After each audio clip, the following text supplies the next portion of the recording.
Hey small business owners, welcome to Unleashing Video Marketing for Businesses, where we dive deep into the world of video marketing as top experts reveal their secrets and strategies to power up your growth. Ready to elevate your business? Then get set, camera speed, and action.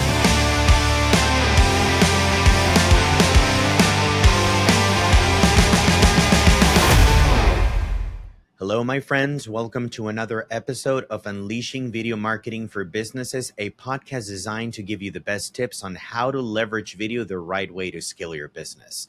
I'm your host, Frank Battiston, and today we have Phil Masiello, the CEO of Crunch Growth, a marketing agency in Maryland, and he'll be speaking about CTV and OTT ads, those ads that appear in the middle of your Hulu and Netflix entertainment, depending on your subscription. Really interesting. Here you go. Hello, everybody. We have here Phil. Phil, how are you today?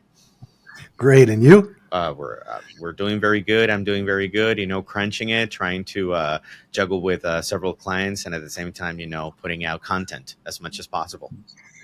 Yeah, I love it. I understand the struggle. But yeah, thanks for having me. I think it's going to be a lot of fun. Of course, absolutely. Well, Phil, tell us a little bit about yourself, your career and your journey. I grew up in the food business, and I thought that my path in life was going to be to own a restaurant.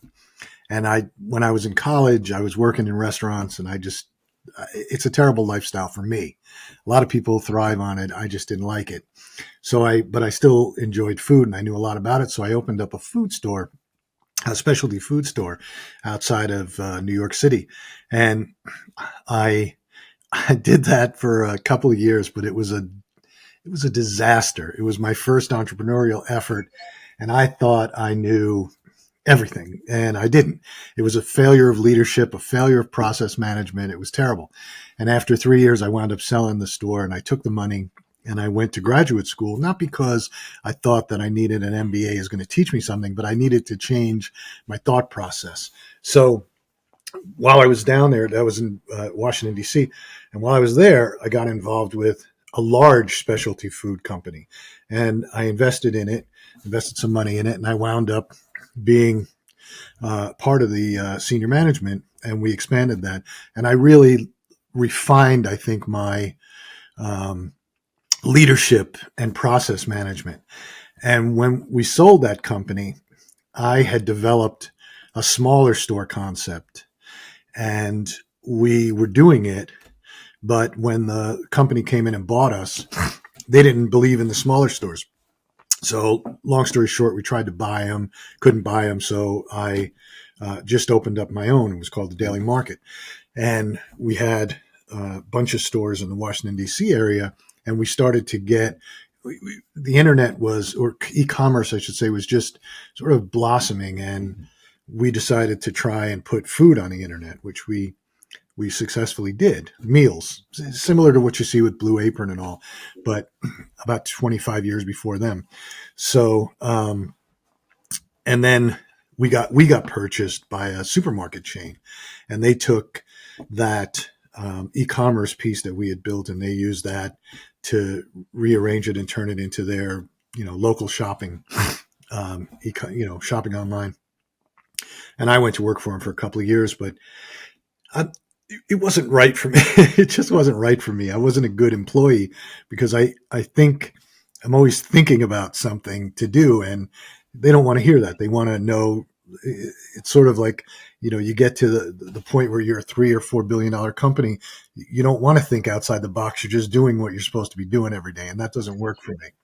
So I founded a skincare line, which is a long story how we got there, but I founded a skincare beauty line with a woman named Carol Alt, who was a supermodel, and it was raw skincare. We got a deal to put it on the shopping channels, which we did successfully in HSN in the US, shopping channel in Canada. We were overseas, Italy and London. And then we got into Sephora and Ulta Beauty and Shoppers Drug Mart. And we had a lot of fun doing that. And we did a lot of innovative things. And that company got acquired. And then I got into the shaving business.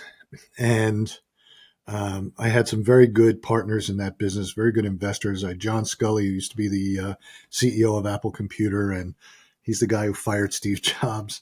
Michael Phelps was involved, and some other people. And it was there that we started to mess around with TV advertising. And we started to do video on TV. And it was traditional TV. And it bothered me because I was getting these sort of esoteric numbers from the media buyers and telling me where we have to put. And I can't even tell you, if I told you the number that we wasted on TV, you would choke.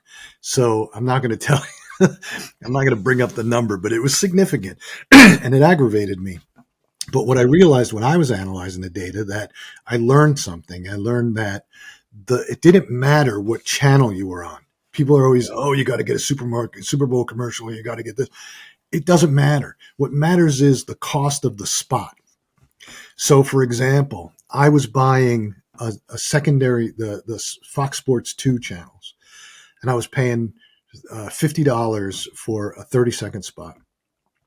And all I needed out of that was to get 2 orders. That was it. And so to cover the $50. And what I realized was I was averaging like 3.2 orders every spot. So I just started dumping money into it and it was returning. And then the more money I dumped into it, the lower my cost, because when you run 10 spots or 15 spots, they would give you 5 free. So it would lower my costs even more. And then I started messing around with other channels. And so that was my first foray really into TV advertising. But I was always bothered by the fact that the metrics, you couldn't really track it. It was all sort of esoteric. And the thing I love about e-commerce is that everything can be tracked. And so, because I'm very much a numbers guy. So anyway, that's sort of my story. And then after that, we sold that company. Became a hot channel and everybody wanted to get into it. And then the razor manufacturer was a US-based razor manufacturer who was giving us our product. Yeah. After we sold, they came to me and said, we have no direct-to-consumer anything. We don't have direct-consumer. We don't have a website for direct-to-consumer, nothing. We sell to Amazon. We don't understand how to sell on Amazon. Can you help us? And so I said, yeah. And I started doing it, but I'm not a good consultant. So I just put a framework around it, and that turned into Crunch Growth. So we've been doing this for about 10 years. We do all kinds of advertising, management of websites, build websites, host them, manage them. My forte and what we focus on as a company is understanding the consumer, because we've been in consumer products forever. And so I understand customers, I understand behavior, and then it's just a function of trying to figure out the brands that we work with and how to get to that customer. So, Okay. Thank you so much, Phil, for that. That's a long story. You've been learning a lot from your endeavors. No. But I mean, like a good long story, and it'll definitely show our listeners that sometimes when you see somebody, you're just seeing the tip of an iceberg, because below it you've gone through a lot. Yeah. And that's definitely what gives you your experience. So you've mentioned in the past, being at the cutting edge of video marketing. So can you share some innovative strategies you've used to help brands stand out? yeah, the key to innovative strategies with video is really understanding who your customer is. Because if you don't understand who your customer is, and there are a lot of brands out there that really don't, they always tell you my customer is 25 to 55. Well, that's not really true. 90% of your customers are going to fit into a certain profile. So if you understand that customer and then you can speak like that customer, and you can deliver something that that customer will attach themselves to, being authentic, then you've really got something. We've done something with a hot sauce client, a very large hot sauce client, one of the biggest. And we started making videos just for fun. We take items that, because if you understand the hot sauce customer, they're mostly guys, right? And they'll put hot sauce on anything. So we started putting hot sauce in these quick videos of um, on cake, cookies, anything that you normally wouldn't put it on, and just, would you eat this? Would you eat this? And it just stirs up this communication, because then they start talking about it, and you see the comments and you see the responses of whether or not they would or wouldn't, and they come up with these just funny answers. And you can take that, and then you can start weaving that into a bigger video and using that as how to how you're communicating with the customer and what they're saying, and it comes across as extremely authentic, but it's also funny, and it's entertaining and amusing. So people, they don't want serious. Consumers don't want serious when they're watching video ads. They want something funny, because the life is serious, the news is serious, daily life is serious. So Yeah, I just wanted to, I didn't want to interrupt you, but like, yeah, that's one of the things that we battle so much. Not battle, but it's something that takes us a long time to actually explain to many of our clients. And is that, I mean, obviously it depends on their audience. It depends, on the tone that they want to bring. But at this, many times there are companies that we work with that they lend, the message they want to give lends itself to be have humor, you know and we've worked with several brands that do, allow us to bring that humor. um uh and but there are others that actually, even though that humor could be there, just because, we do want to bring every time. And it's so interesting you brought this up. We want to bring this entertainment factor, because people don't like to be sold to.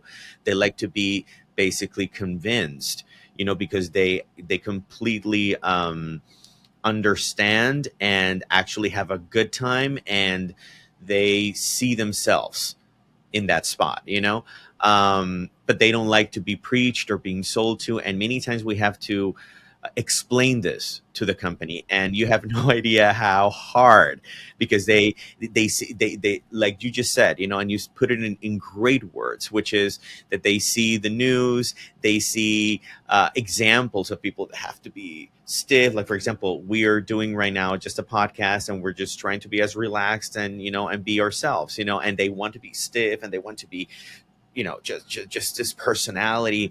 And they don't realize that that actually hurts, because people can see through you, and they don't yeah, see the honesty in it. yeah, it's inauthentic. I agree with 100% with what you just said. And we battle the same thing with our clients. I find that the larger the client, the less risk they want to take with doing something. And that's why in our agency we have really, really big clients, public companies, and then we have that middle range. But we like doing a lot of work with entrepreneurial startups.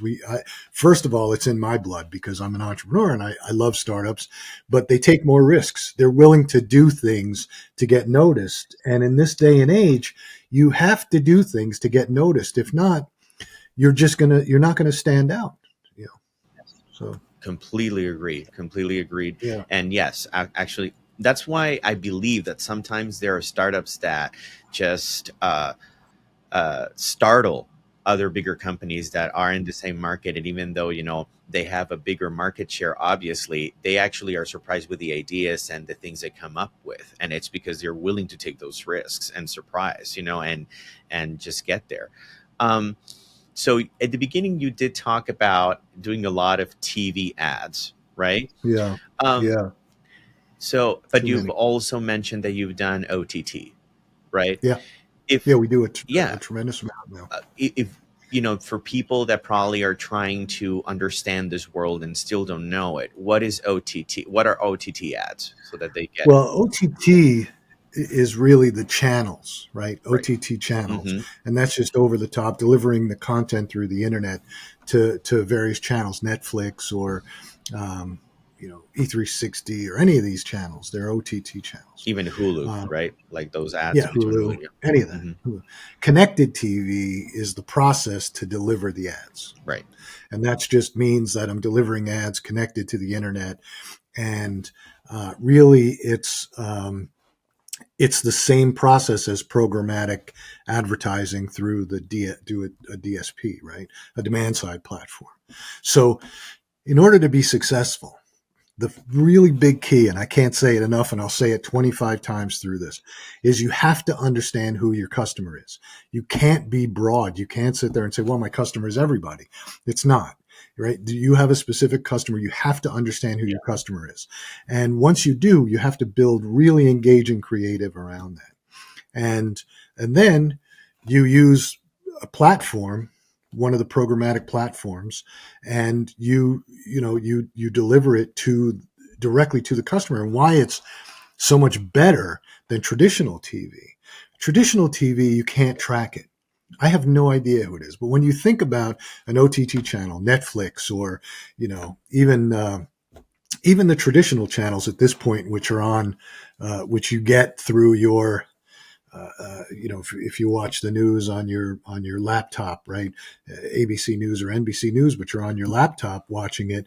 It's theoretically it's an OTT channel, and I know they know who I am, right? If I have to log in, anything I have to log into, they know who I am, right? They know my name, my age, my where I am, right? Where I live. They can figure out the income and all that, and so they're delivering me an ad that is directed to me that I am going to be interested in based on those factors and like I said before, if you know who your customer is, then you can deliver that ad. So it's almost like, okay, Frank, I'm going to deliver this ad to you because I know that you're interested in buying a new car. So I'm going to deliver these car ads to you because I know that you're going to be on Netflix and you're going to watch Hulu and you're going to watch Paramount TV and you're going to watch this. So it's not esoteric. It's not like, well, your spot got 10,000 impressions. Impressions don't put money in. Impressions don't put money in the bank. I'm sorry, that's brand building and there's a place for it. But when it comes to running ads, you have to get a return and you have to understand that return. And so when you're doing it like that, when you're doing, connected TV ads on OTT channels, and you're doing it through, the demand side, and you really understand your client, your customer, and you've built really good creative, you've tested that creative, people like that creative, you're going to get a great return. You can do things on it, QR codes to get them to bounce back to the site. You're going to be able to extract the data for who viewed so that you can retarget them online. So now they've seen you on their TV set. They may not have taken action, but now they're starting to see the ads on social media or on Google search or wherever they are, right? So it works together, Yeah. but the real push is what is your connected TV ad. Does that make sense? Yes. Yes, it does. Yes. Yeah. Yes. Perfect. And how would what unique advantages would these have with a small business? How could they use it correctly? I mean, and you did kind of mention it. Okay, so they're aware because they saw that ad, as they were streaming, their entertainment or anything, and then because of that, they're okay. Oh, what is this about? And they get into, they get online and they do see the other ads, or they see the actual website, or they get very curious about it. How could this Yeah, work for those small businesses? yeah. Again, it's about having having the right target and having the right creative, Yeah. and you're going to get from that, if you do your job correctly and you're targeting everybody correctly, you're going to get an immediate response. You're going to get a response. It's not like television where you say, where the television buyers, the ad buyers will always tell you, well, or radio, oh, you have to let it run for 6 or 8 weeks before you start getting. I never bought into that. It made no sense.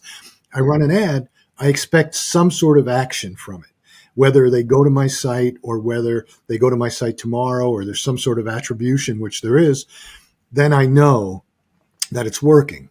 So for small businesses, people that need conversions, right? Larger businesses can do spend a lot of money on brand building, and they can run those ads for impressions, but smaller businesses need to get conversions. That's what they're trying to do. I need to get more sales.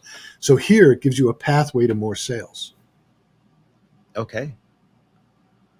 Yeah, absolutely. I mean, and they work together, right? The way, in your experience, you actually OTT and social media, and there. I mean, OTT, so connected TV ads working together with digital ads on search, whether it's social media, it's retargeting. That's all you're doing is you're just pulling the information now from people who have actually viewed. So you've got these other metrics, right? yeah, Which which is like view through. View through rate, so who's watched your entire ad. The click through rate, if they're on their computer and they're watching. Sometimes I'm on. I like to watch the news while I start up yeah, in the morning on there, and I'll see ads, and there'll be a QR code or a click, and so you can see the click through rate. You can track your conversion rates. You can segment the audience that viewed it, but it's all real time reporting. It's not a guess anymore.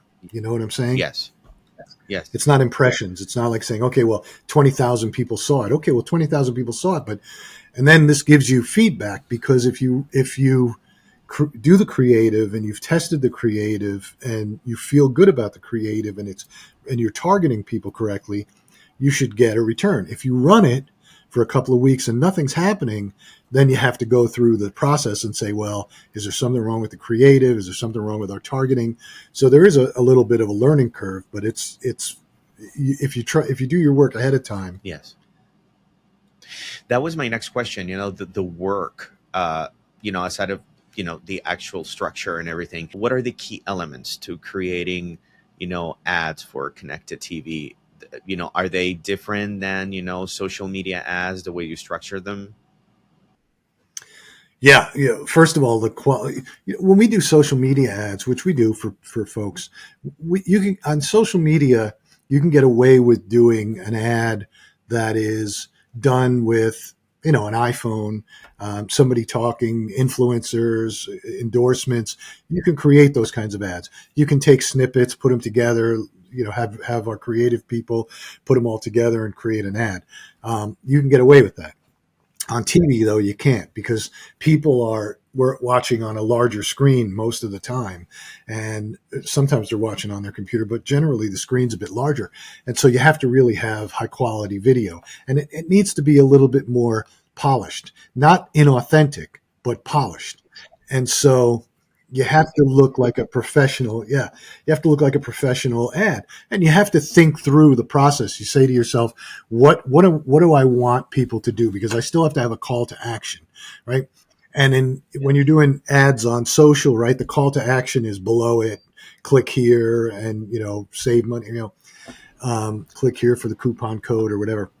But on TV, it all has to happen on the screen. So you wind up using QR codes a lot, but you have to have a strong call to action, and you have to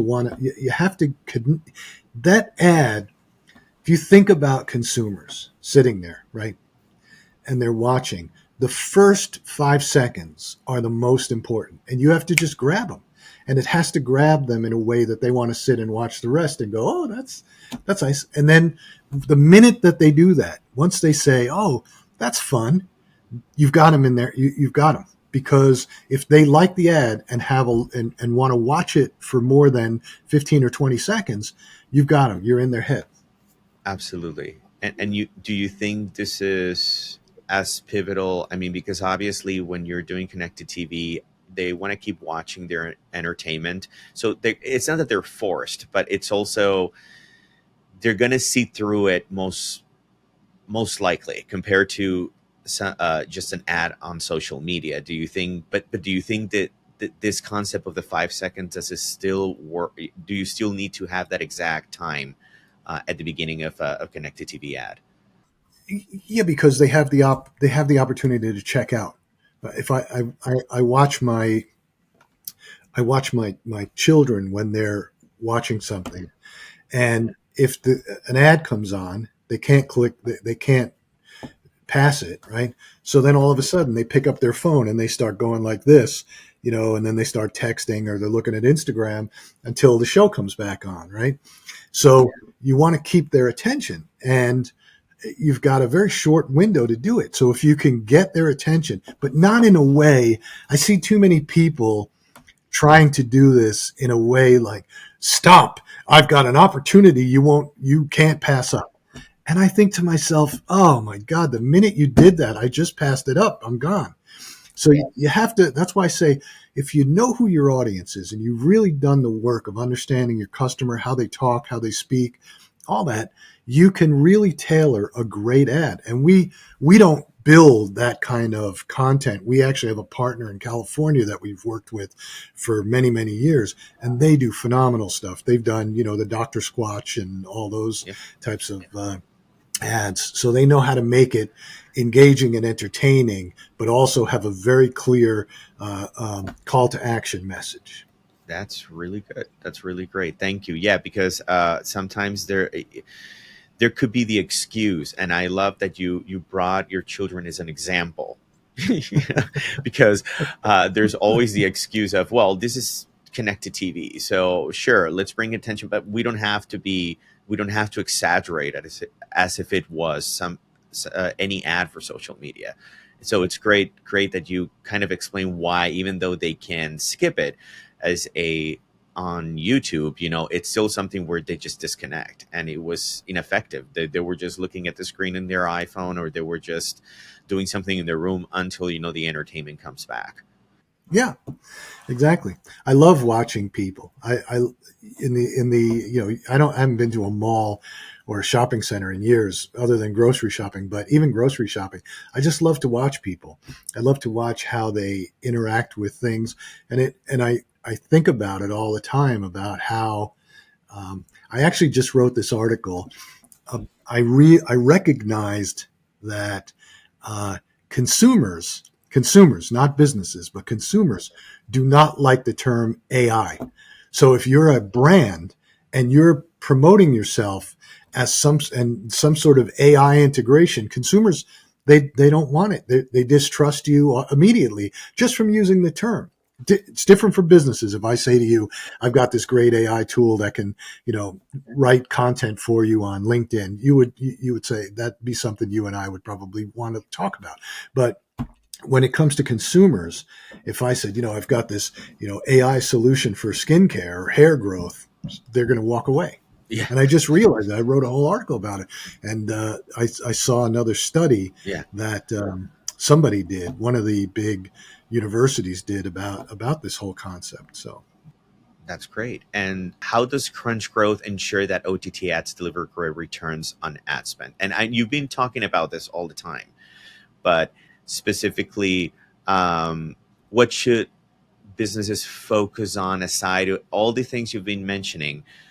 Where do you think their pitfalls are?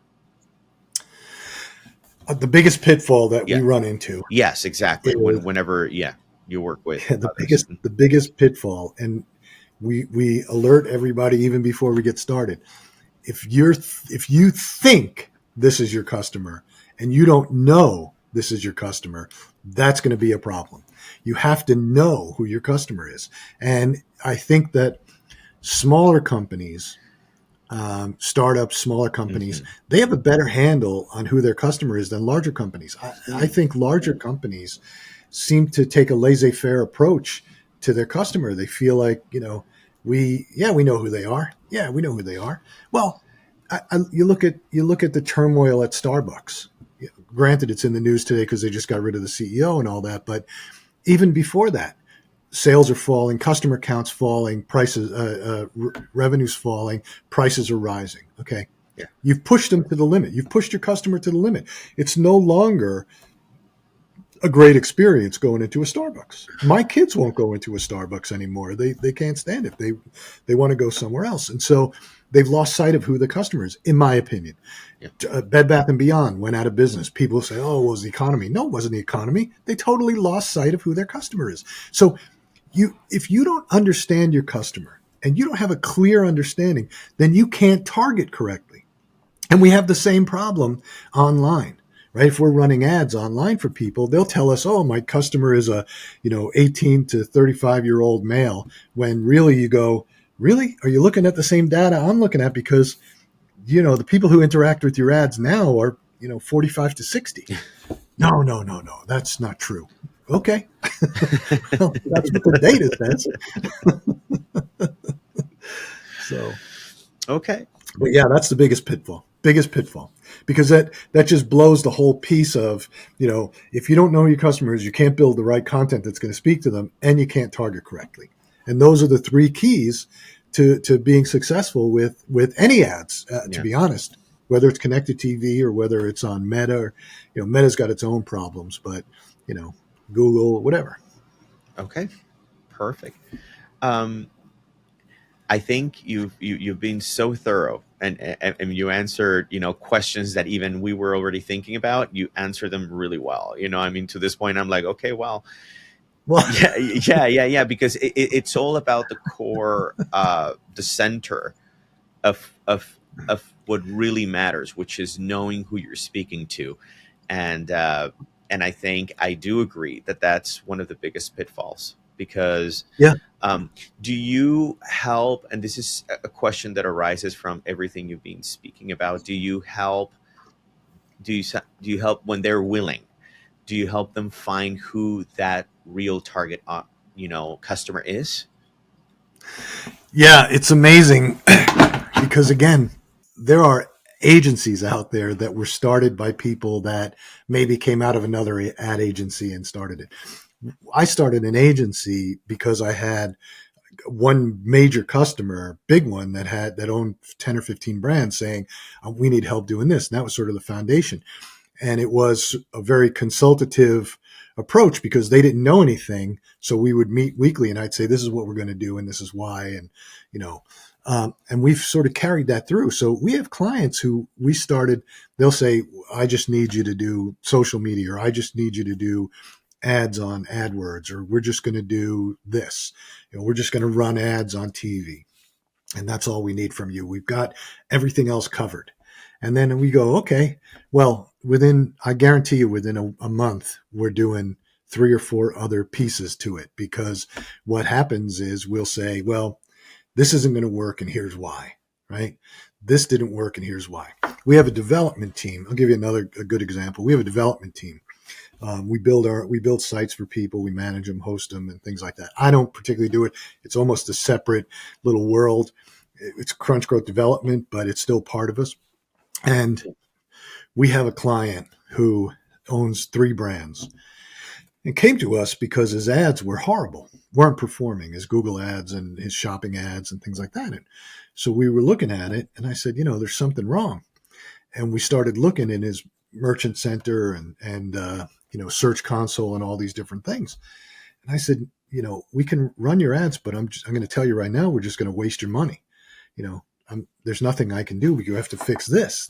These pieces are broken, and let me show you how. I don't know who set these up." "Well, I have a guy. I don't want you to touch the technology. I have a guy." I said, "Well, okay, you have a guy, but your guy's not doing it."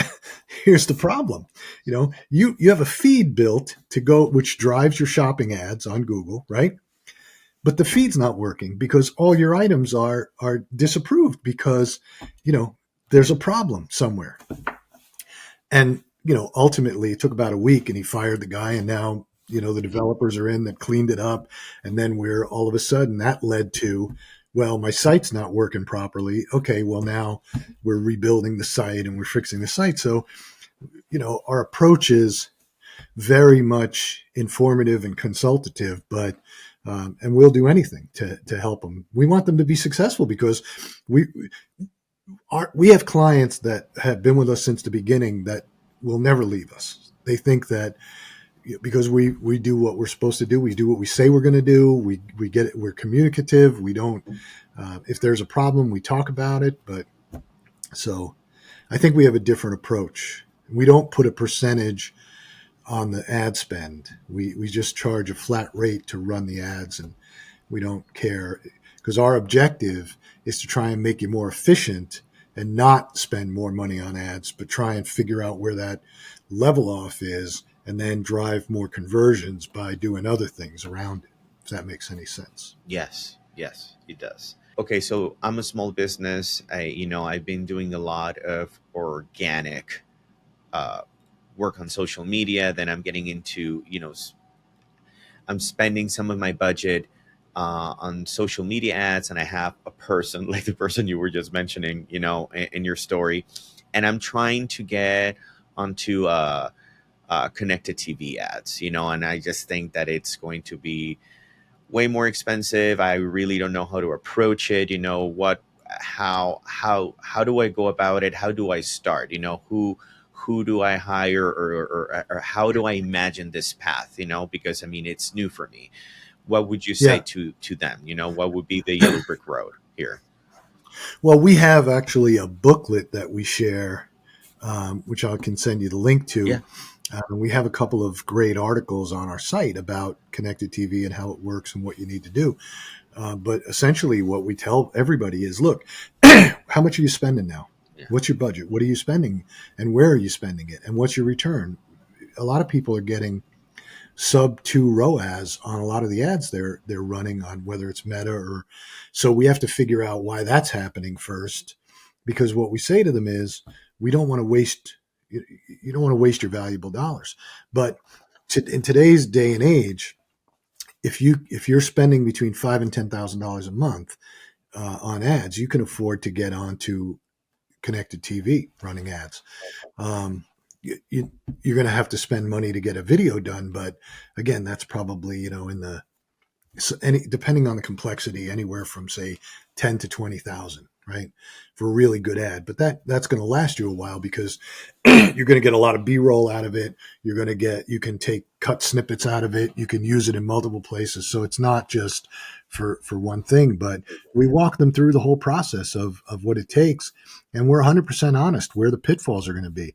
And um, if we think that they're not going to be successful because either the product is too generic, and it's not going to capture any attention, or if they really don't have a handle on who their customer is, then we'll say, look, I'll tell you what, you spend a little bit of money.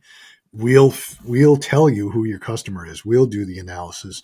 We'll do everything regarding that to tell you who the customer is, and then we can start from there. But we try and talk people into not wasting a lot of money at first, making sure that they know all the pieces that they have to have in place, because it's also after the ad runs. So if we're not in control of the retargeting, right, and somebody else is, then we have to work with them to make sure they're doing it right. Or we have to take it over, because if you don't want to waste a lot of money on television and then have somebody who's not qualified or doesn't understand, which we've seen an awful lot of, understand how to do retargeting correctly, then you just wasted some money too.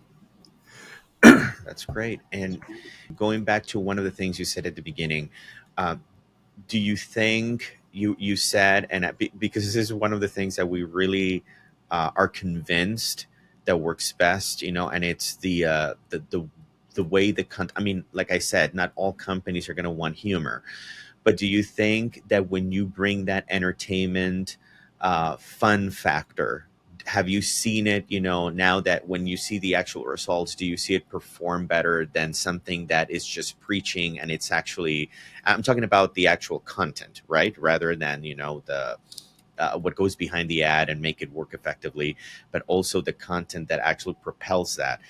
Do you, have you seen those results change because the content Oh is yeah, fun? yeah. I'll tell you that Yeah. we whenever we talk about it, I always bring up some of the um, pharmaceutical ads, because even the pharmaceutical companies have recognized that they need to make the ads fun and enjoyable in order for people to watch them. Now, some of them are dry, but you can't get much drier than a pharmaceutical ad. This is going to drop your A1C by, blah, blah, blah. But even those, they do cartoons, or they'll do animation, or they'll do some different things to make it more fun. They'll even be jokey and things. And so I'll whip those out and say, even the pharmaceutical industry, which is dry. But we had, we, a couple of years ago, we had this razor company, startup razor company that had a unique product. It was, they were working on it for 7 years. It was patented, blah, blah, blah. And they wanted this ad, this video ad, and we were going to run it on TV. And they wanted it to be all about the razor and, the patented rolling head and this and that. And I said, we looked at what their idea was. They had this New York firm put together this concept board. And I said, well, if you want to do that and you want us to help you do it, I don't want to do it. And they were like, why? I said, what I know about shaving is it's all about how you feel. Mm-hmm. It's about how the razor makes you feel. Yeah. And you want to talk about all the features of the product, and nobody cares about the features. You're going to lose them in 2 seconds. Yeah. You're going to have some guy going, well, we developed this new razor and it has this and it goes at this rate of speed. And it's like, Yeah, but it's never like going to work. Gillette or whatever that it does it for me already. It's why. Yeah. Mm-hmm. So I said, and I took them back and I showed them some of the old Gillette ads with the Joe Namath, the girls touching his face. Had nothing to do with the razor. It was all about, oh, you feel so smooth and this and that. I said, look at razor. Look at these guys. Gillette spends a ton of money, right? They don't talk about, well, this razor has, this blade and this. It's all about how it makes you feel. It cuts and, smooth and silky. And so I said, but if you don't believe us, do 2 different ads, one funny, one not. We help them sketch out a funny one. We send them to a company in California that we do work with. They came up with this really great, funny 30-second spot. It was fantastic. I said, look, we'll test it online. Be inexpensive. We'll do it on Google, and we'll do it on Meta. We'll spend $500 on each. We'll have both of them be an A/B test, and we'll see. And the one that they wanted to run, it got no views. I mean, because the views you have to stay on. I forget what the amount of time is, right? In order for it to count as a view, you have to stay on for like 5 seconds or 10 seconds or something. And it wasn't.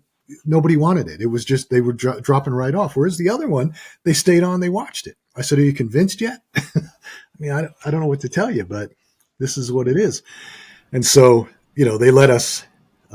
They let us go in that direction, which helped them out. But it's a battle sometimes. Yeah. It's a battle. That's really what you just mentioned is really interesting because we've always talked about with other guests about A/B testing. Now I hadn't seen it that way. I had seen it. They've talked about it, testing it, for a social media ad. Would you say that it would be unwise or wise to test it the way kind of you were mentioning that before you go to connected TV, should you test something similar on social media to see where it's more inexpensive, or do you think that's unwise because it's a different platform? No, we always encourage test the ad when you're done. There's platforms to test the ads out there. You can test them on YouTube. You can test them on Google. Google has experiments now, so you can do some things there. Okay. And then Meta, you can do testing, but you just run it in a different way. You're not running it as a conversion ad, performance max shopping campaign. You're not running it like that. You're running for views. You want people to view it, and you want to get the metrics on view through rate and how long they watch the ad, because that's going to tell you whether they were engaged or not.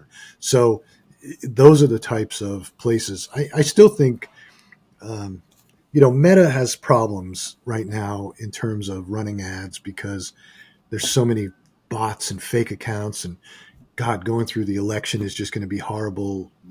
All the metrics are going to get messed up because there's going to be so many fake accounts and bots and garbage.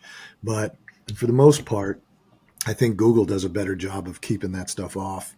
So, but yeah, I think you can test it in a million different ways, but you should test. You should always test before you start putting big money behind it. Great. That's great, Phil. That's awesome. Thank you very much. You're, you know, you were not only very informative, but at the same time, I like that your examples are sometimes, we, with guests, they like to be a little bit more generic.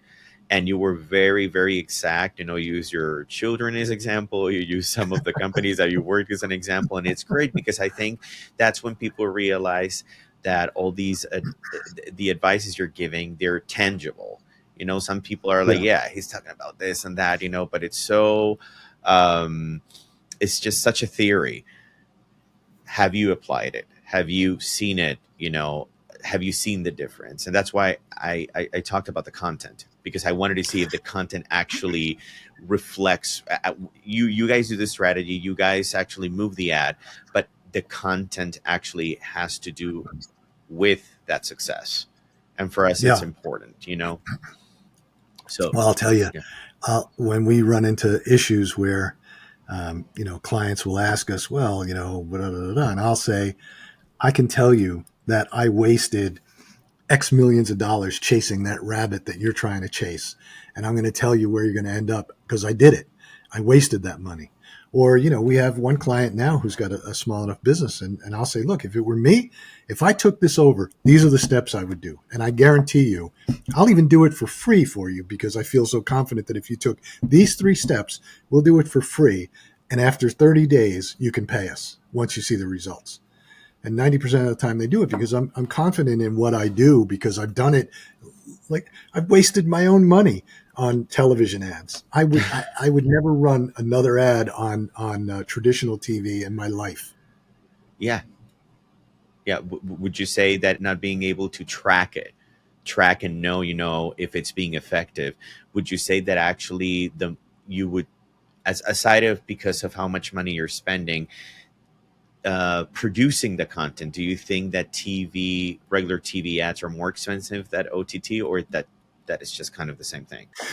I mean, you're running the same ad, right? You're making the same content. It's just what channel you're going on, right? How are you getting there? What pipe are you using? Whether you're using a cable pipe, cable or satellite, or whether you're using the internet. And the internet, I mean, you think about you on the internet and how much the internet, whether it's Google or whether it's Facebook or whether it's, Netflix or anybody, how much they know about you. So on television, I don't know who you are. Television, you could be, I could be sitting there watching it. If my kids are logged in to Netflix, they have their own account, right? If they're logged into Paramount or, Hulu or any of these, then they know that they're children and they know that they're going to deliver a certain ad to them. They're not going to see erectile dysfunction ads, you know? Yes. Yeah, exactly. And then they're gonna be like, okay, yeah, yeah, but no, I see what you're saying. It's measurable. You can do something with it. With TV, Absolutely. you were just lost, and you were just throwing away your money away. Uh, All you get back is impressions. It's all you get back from everybody, the media buyers, impressions. And you go, I feel like I just wasted $1 million doing this, and I got a 10%, I got 10% of that back. yeah. And it wasn't until I figured out doing it on my own that I didn't need to have a media buyer. I could do it myself. And then I'd said, that's when I learned about spot cost. But again, it's too difficult. Traditional TV is too difficult. Even if you hit on a channel, right? And even the guys that are doing direct response TV, those guys like Kevin Planks of the world and those guys, they are not Kevin Plank, Kevin Harrington. Those guys have been doing it for years, and they'll tell you that back in the 90s they were getting a 4-to-1 return on their direct response ads.